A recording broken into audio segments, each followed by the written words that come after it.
Did you see how Ibrahim Traore shut down Gabon yesterday? Why are we still going to the United Nations as Africans? That is a useless entity. It's not for us. The largest voting bloc in the United Nations are the African nations.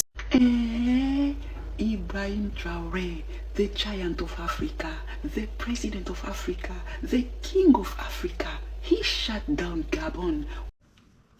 Viva Africa, viva! Unite Africa, unite! So in today's video, before even I introduce today's video, let me take this opportunity to appreciate the love, the support that you are all showing me. I don't take it for granted. In fact, the past few days I have been so happy. I feel blessed, and thank you so much.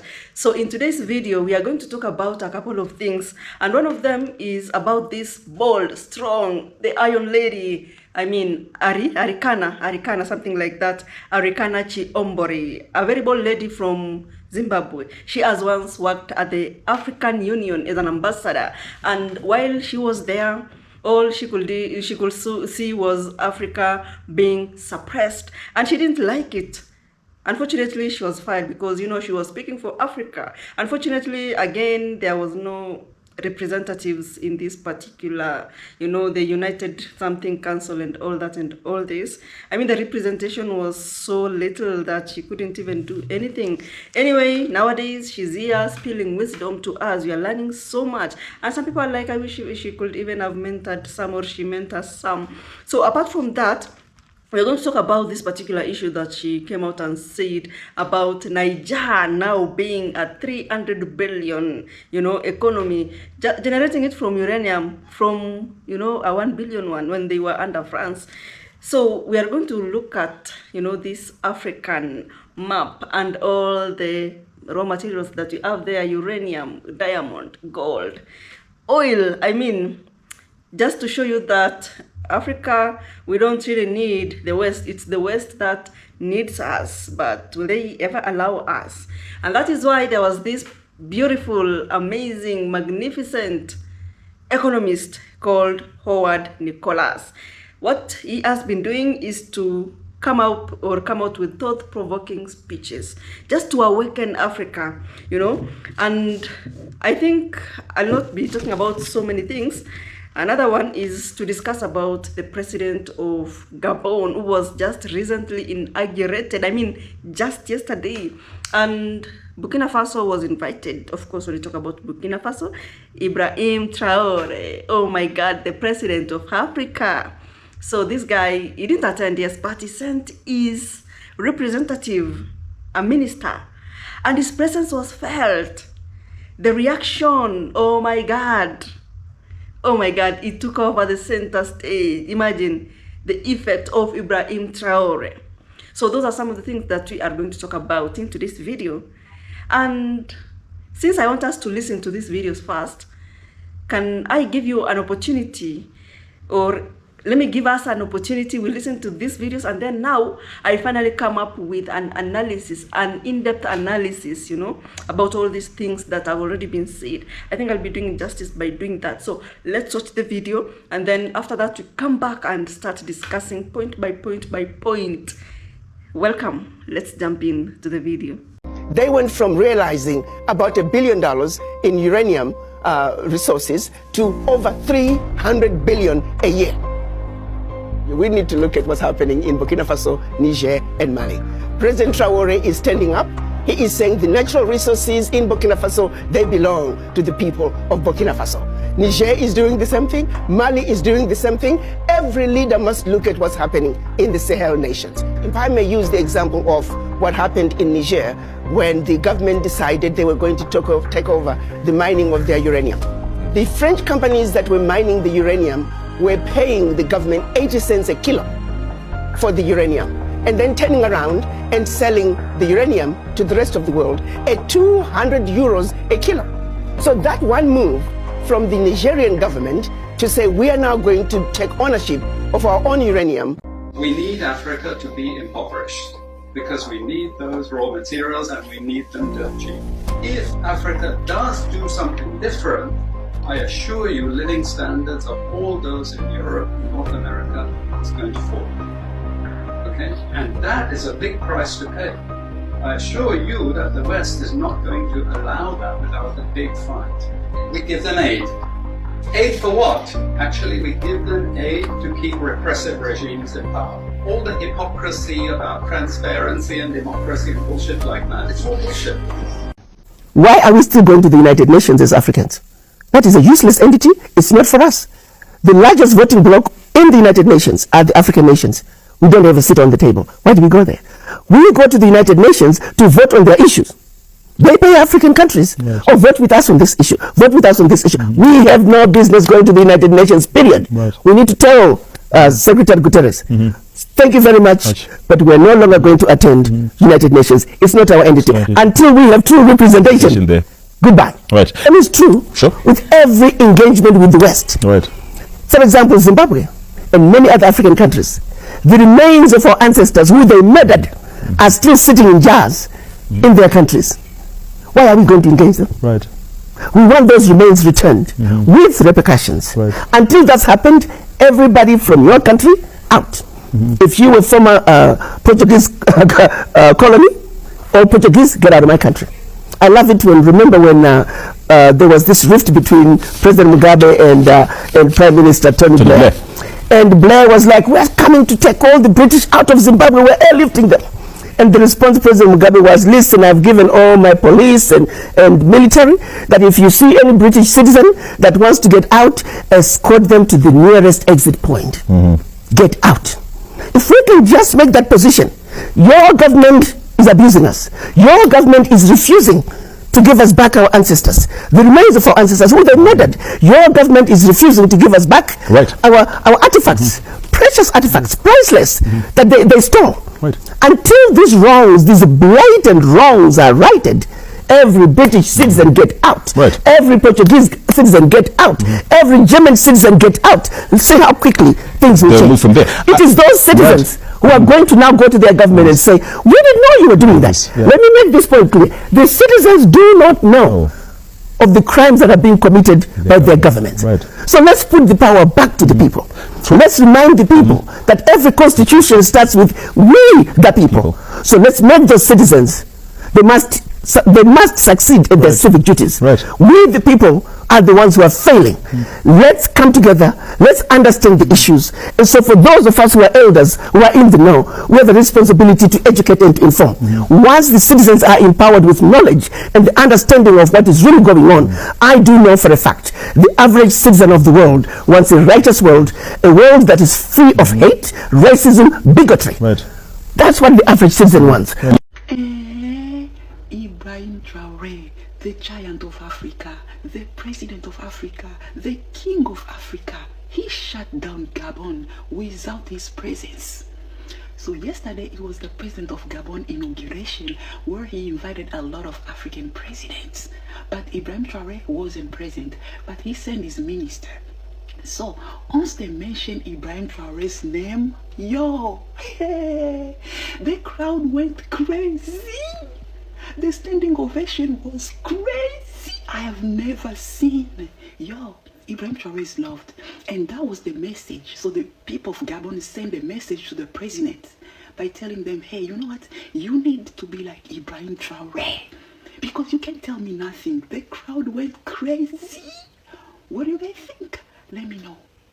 Monsieur Ousmane Bougouma, président de l'Assemblée législative de la transition du Burkina Faso, représentant son Excellence le capitaine Ibrahim Traore, président du Faso.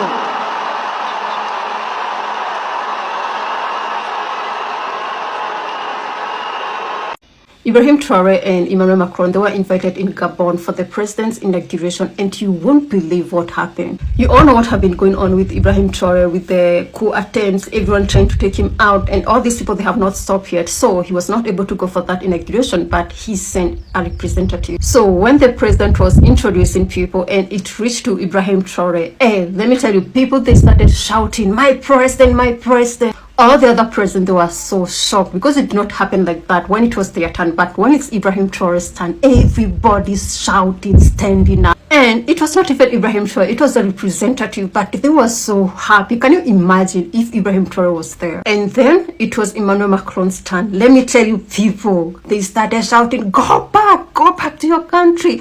Can you imagine if Emmanuel Macron was there? I wonder, I know why he did not come, and he sent a representative. He knows that he's not wanted in Africa, and this is why he did not come, because he knows that that would have happened. Did you see how Ibrahim Traore shut down Gabon yesterday? Did you see how the crowd reacted when they just heard the name Ibrahim Traore in Gabon? Like, they clapped their hands, they stood up, they just shouted, like they praised Ibrahim Traore. So this is what happened. Yesterday there was an inauguration ceremony in Gabon for the president, and the president who was being inaugurated invited Ibrahim Traore to come to Gabon for his inauguration. But Ibrahim Traore didn't make to go to Gabon. He sent his representative, and when his representative stood up in place of Ibrahim Traore, and they said, there is a representative for Ibrahim Traore, please stand up and show the crowd that Ibrahim Traore is present with us, not physically but with his representative. I'm telling you, the citizens in Gabon went nuts. They stood up, they clapped when they heard Ibrahim Traore. Hey, it was such a beautiful thing. This is just a clear message to the Westerners who are trying to take down Ibrahim Traore, that Ibrahim Traore is loved, and they are telling the whole world, Ibrahim Traore is the person that we want in Africa. Just imagine shutting up a whole country just by the mention of his name. You can imagine the love that the Africans have for Ibrahim Traore. The Iron Lady, Arikana Chiombori. Oh my God. The people of Zimbabwe. Oh my God. You have a woman and a half. An Iron Lady. I mean, if she is elected even the president of Zimbabwe, I think Zimbabwe will be the next Burkina Faso, because she's somebody who seems to be inspired by revolution, inspired by people like Sankara, Patrice Lumumba, and also Burkina Faso, the president of Burkina Faso, who? Ibrahim Traore. So she came up with a speech, a very powerful one, a thought-provoking speech, telling us, you know what, guys, you see this uranium extraction that has been happening in Niger. Remember, Niger pulled out of ECOWAS together with Mali and Burkina Faso, and now they are heading towards a free tax nation. In fact, Burkina Faso doesn't tax its people, our people, I think so at the moment. Burkina Faso, they don't tax businesses. Schools are free. Oh my God. So, guys, Arikana talked about this uranium extraction. Remember, I told you earlier, Arikana Chiombori is a former African Union ambassador to the US. And, you know, a very bold lady. You'll actually love. I know if it's your first time watching her, you will fall in love. So, some people are like, because, you know, she came up and told us that when France was actually micromanaging Niger, you know, they used to get, 1 billion only, because, you know, a lot of policies included in all these agreements, but now they chased them out, and you know what, they are making $300 billion. Oh my God, that is enough for an economy to depend on itself, like to do everything. I don't know if it's reflecting to what is happening or what is being done in Niger. I don't know. Tell us in the comments section. So the big question here is Niger really making or generating that $300 billion? I don't know. Honestly, I don't know. But according to this Iron Lady, she has openly told us, yeah, it's making $300 billion. Enough to stand on its own feet. Niger doesn't have to depend on any other country, even the West itself. They depend on themselves. And I really hope that it's reflecting to the economy of Niger, okay? So, a lot of people are like, guys, kindly, the people of Zimbabwe, can't you see how amazing this lady is? Can't you see that she really wants the best for Africa? And not only Africa, but also Zimbabwe, because if she speaks for Zimbabwe, she's also speaking for Africa. And if she's speaking for Africa, I mean, it's the same as us speaking for Zimbabwe. Can't you see anything good in her? Can't you elect her as your president? I know she's going to change a lot of things, bring a lot of reformation, revolution, and of course, she's going to take care of your raw materials. Anyway, I heard that Ghana recently chased foreigners out of its, sources of minerals. I mean, where these minerals are. But the problem is, once the West hears something like that, you're chasing foreigners, okay. What you're going to do, we are going to declare your country unsafe to visit. And let's see who you are going to, sell your products to. Let's see who you are going to welcome. Let us see then what will happen. So that is now the problem with, what we face with the West. Anyway, under Niger, France used to generate 1 billion. Okay. I'm like, now, how did this 300 billion come up? How, guys? That's what we need to look at, look into at this moment, at this time. What used to happen that Niger used to get only $1 billion, and now that France is no longer there, they're generating $300 billion. What is this thing that was happening behind the scenes? And many people, many of us believe that by her spilling wisdom, on these social media platforms, telling the West the truth, there is no way you can call African leaders to come and, do election, do the voting, but they're voting for your issues, not our issues. We don't have any representations at the United Nations. Okay, by her just being bold like that, she was fired. Can you believe that? Can you believe that? Oh my God. Anyway, oh my God, a lot of us are also imagining about Congo. Okay, Congo is generating so much money at the moment, and remember, there is a lot of, there is no stability in Congo because of the gold that is there, and of course we know who is destabilizing them. So most of us are imagining, what if they were not there? What will they be generating at this given point? They could even be like over the $300 billion that the Niger government is generating minus, these colonial masters. But I think the problem is our puppet leaders, not even, the West. Anyway, kindly comment down below what you think about all this. Anyway, there is a question that was posed by a friend of mine when we were talking about all these things, and she was like, okay, it doesn't really make sense that African leaders would prefer to make that or generate that $1 billion.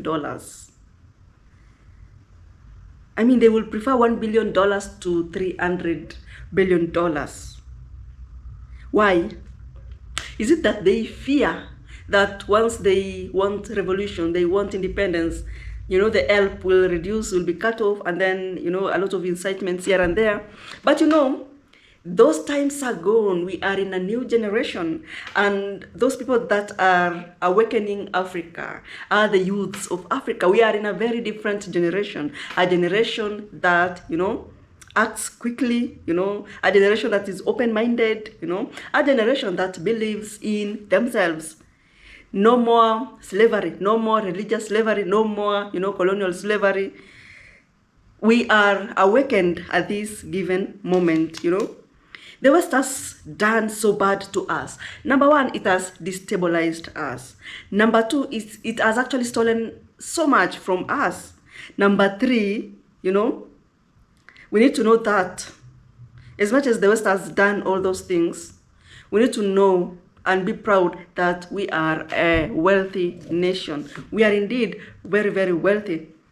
So at this point, guys, I want us to look at this particular map of Africa just to show you that we don't really need the West. The West needs us. Because if you look at several countries, all these countries in Africa, each and every country has a raw material: diamond, gold, uranium, oil, petroleum oil. Anyway, my good people, the best, okay?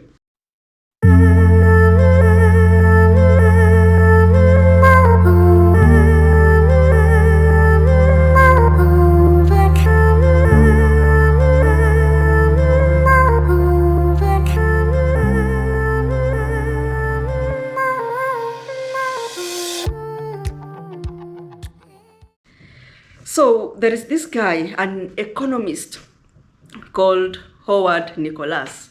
This guy, he always, speaks about thought-provoking issues about awakening Africa. Why is it that the economy of Africa is not doing well? And we come to learn that, there is just a way that the West, or there's something that the West is doing, and that is creating policies that will prevent Africa from, doing industrialization. But, they want us to only be exporting raw materials, which at the end of the day, it will be made to, or they're going to convert it to a useful material and then sell it back to us, which doesn't make sense at all. But what we are also learning from is thought-provoking speeches is that, number one, the West depends on Africa like 100%, and they fear that one time, if Africa awakens and thinks otherwise, just like Ibrahim Traore has done, then there is a possibility that 90% of the countries in the West, they're going to be poor. So they're doing all means to ensure that Africa remains poor, which is really, really sad. Oh my God. Oh my God. But anyway, he's still there telling us, Africa, you need to awake. You need to awake. You need to stay awake, and see the beautiful thing. All these things that you have, you don't really need any help so far. Anyway, guys, at this point, let's talk again about Arikana Chiombore. Oh my God. This particular lady, beautiful, smart, intelligent, problem-solving skills, top-notch. So she talked about the representation of Africans at the United Nations, and she's like, if actually you see our leaders going to vote there, don't ever think that they're going to vote for our issues to be solved or sorted. They're going to vote for other people's issues, not ours, because at the end of the day, we don't have a representative there, no African in these councils in the United Nations. And that is so sad. That is so sad. Viva Africa, Anyway, my good people, I hope our leaders get to, be strong, fearless. We need the likes of Ibrahim Traore. We need the likes of, the leaders of Mali, Niger. Recently there is this lady that was elected in the southern part of Africa, Nandi. The likes of her, who fights for her own people. Not puppets. We don't need puppets. I think it's puppet leaders that take us back and back and back. Anyway, she told us that the only way to unite Africa is to chase these puppet leaders. And then after that, we will be at a good place to fight for our unity. So, the president of Gabon was inaugurated yesterday, guys. And you know what? The Ibrahim Traore effect was felt at that particular stadium. And remember, he did not even attend. He sent his representative, a representative from Burkina Faso. And of course, we all know the reasons as to why he couldn't go. Several assassination attempts on him is the reason as to why he cannot really be, traveling aimlessly. And remember, in Gabon also. I'm not trying to say that Gabon is bad, but that's what people use. They see a loophole, they take advantage of it. Anyway, let us go back to the annihilations, the happiness. The crowd was so happy to hear President Ibrahim Traore has sent a representative. They really appreciate him. Remember, it was the inauguration of the president of Gabon, but the Ibrahim Traore effect, it took, I don't know even how to explain. Thank you so much if you watched the video up to this point. I truly appreciate your love, your support. Subscribe. I love you to the moon and back. This is Irene_Jep.